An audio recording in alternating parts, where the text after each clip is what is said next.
Now that the season is in the books, teams are now gearing up for the next season by upgrading their respective squads through getting the right pieces via trades or signing the right players in free agency. Speaking of big names, here are some of the elite players that could be possibly shipped off this upcoming season. Before we get into it, don't forget to smash the like button and subscribe to our channel if you want to keep seeing fresh NBA content multiple times a week.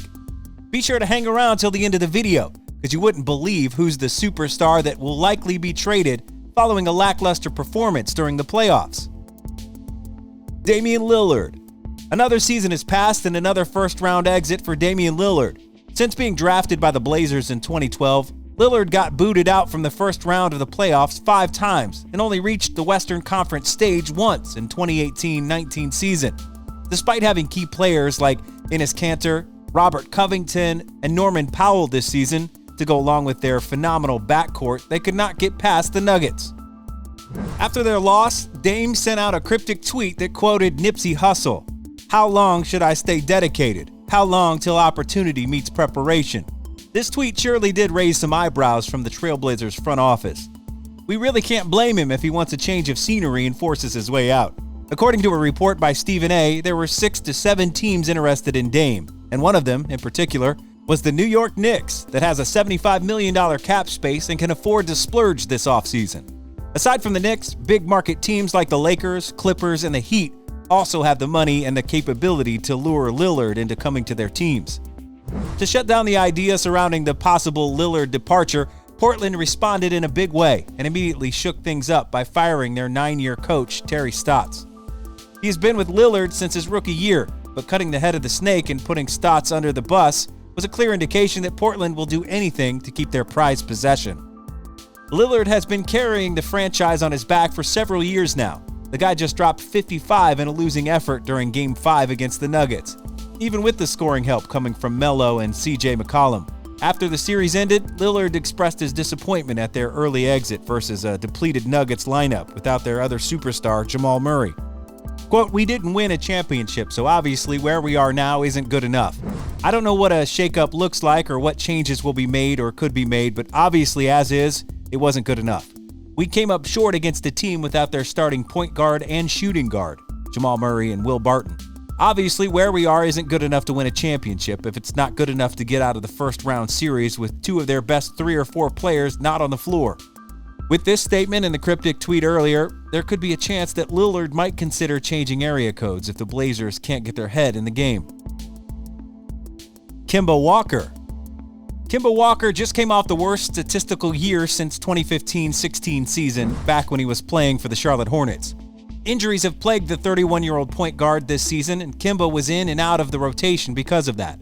He was supposed to fill the void that Kyrie Irving left, and though he did his best to be Kyrie's replacement, Kemba's days wearing a Celtics uniform could be numbered, as he has a hard time meshing with his other co-stars, Jason Tatum and Jaylen Brown, on the court.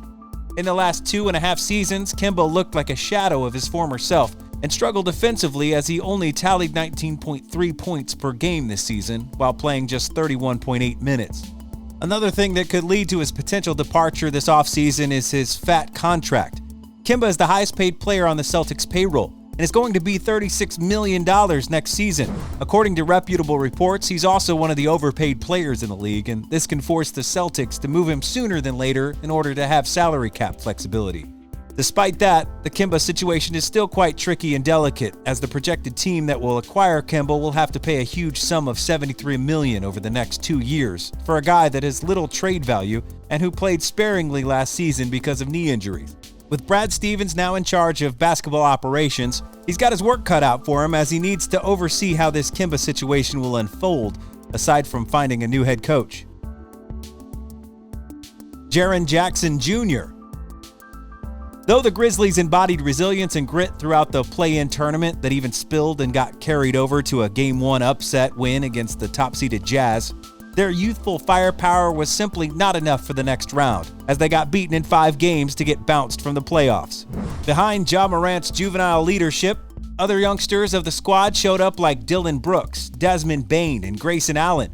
But the biggest missing link among the young guns was Jaren Jackson Jr., who only averaged 13.6 points and 5.6 rebounds in the series. A superstar in the making, Triple J was supposed to be the other punch that complemented Morant's explosive and aggressive play style, but thanks to a torn meniscus, Jackson Jr. was shelved and sidelined, and only suited up for 9 games just before the play-in tournament had started.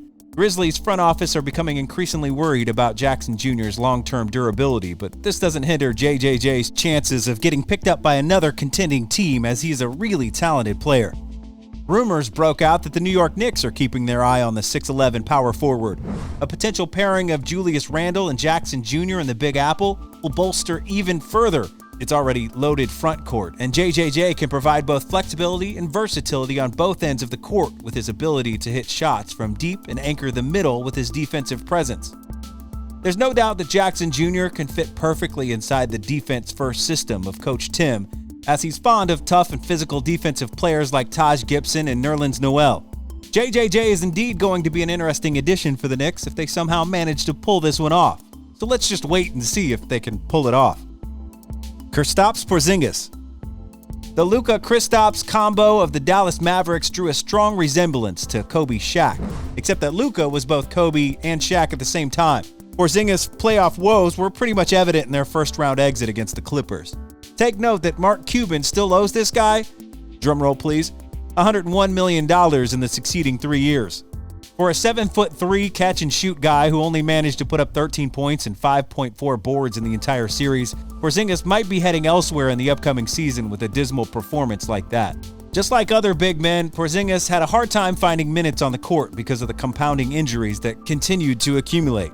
His potential of being a solid two-way player has yet to materialize, as he has to find a way to be healthy to prove his true worth. If the Mavs decide to let Porzingis loose, mid-tier squads that need a stretch big like the Celtics and rebuilding teams like the Warriors and Bulls can be the potential suitors for KP, given that they have the money to pay him.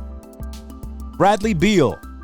With just 1 guaranteed year left on his contract, Bradley Beal's name has been circulating around several trade rumor mills even before this season had begun.